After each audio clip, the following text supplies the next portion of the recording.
Visą sezoną Lietuvos tūkstantmečio vaikų laida Lietuvos mokyklas ragino prisijungti prie pilietinių iniciatyvų konkurso. Aktyvios mokyklos siūlė savo idėjas. Šiais metais aplankėme 12 šaunių mokyklų, kurių moksleiviai įgyvendino paramos ir savanorystės akcijas. Kitais metais sezono pradžioje bus išrinkta pilietiškiausia iniciatyva. Jums pristatome šių metų paskutinę iniciatyvą. 3 drąsūs Vilniaus Mikalojaus Daukšos vidurinės mokyklos moksleiviai rado originalų būdą, kaip sužinoti, ko siekti ateityje. Jie sumanė pasimatuoti profesijas.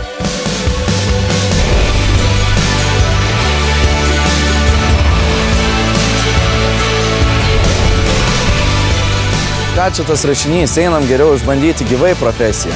Siūlai pasimatuoti profesiją? Taip, einam į Lietuvos edukologijos universitetą. Esu Virgis, 11-okas, domiuosi sportu. Manau, kad olimpiniai čempionai yra tie žmonės, kurie turi daugiau kantrybės, valios ir užsispyrimo. Matau savo ateitį sporto pasaulyje. Mano vardas Kotryna. Tikiuosi, kad greit moksleiviams bus siūlomos praktinės pažintys su įvairių profesijų atstovais. Būtų įdomios gamtos ir medicinos studijos. Esu Agnė ir domiuosi menais. Žaviuosi aktorė Rasa Samolytė ir jos talentu. Pati svajoju tapti aktorė.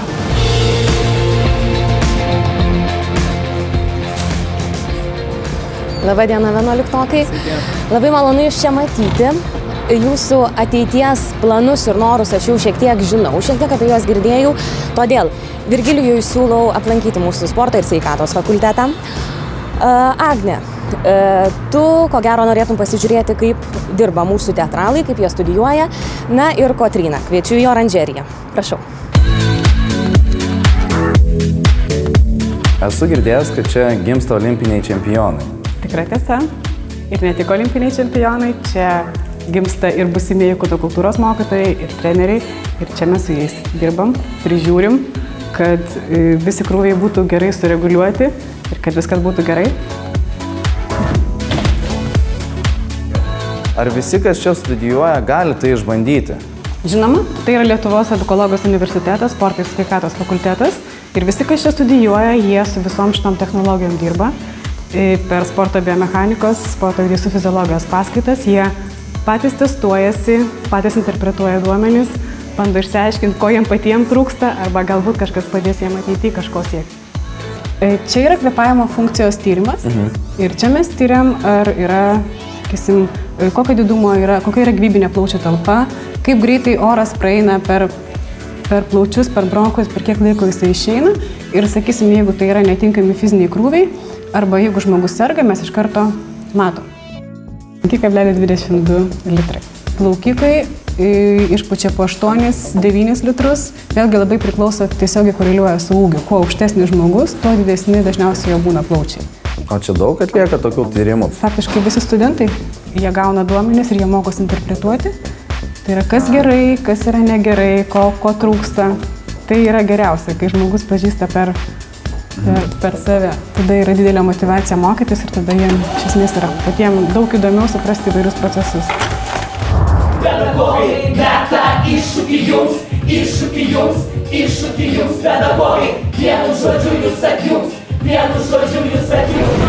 Tu papuolei į Lietuvos edukologijos universiteto ugdymo mokslų fakulteto teatro pedagogikos specialybę. Norėčiau prie jūsų prisijungti. Prašom, mielai prašom. Norėdami prie mūsų prisijungti, jūs turėsite išlaikyti stojamąjį egzaminą, kuris susideda iš teorinės dalies ir praktinės. Tu esi! Ar baigus jūsų universitetą, aš galėsiu tapti aktorė? Žinoma, galėsite. Baigę mūsų universitetą, jūs visų pirma gausite pedagogo išsilavinimą ir priedo gausite taip pat teatralų išsilavinimą. Jūs galėsite naudoti savo aktorinės žinias, režisūros, kino bei pedagoginės žinias, kur tik jūs norite savo gyvenime. Jūs! Po 5 metų, kur aš galėčiau jūs sutikti? Na, šiuo metu man į galvą peršasi tik 2 mintis. Tai pirma yra mokykla, o antra, žinoma, yra Hollywoodas.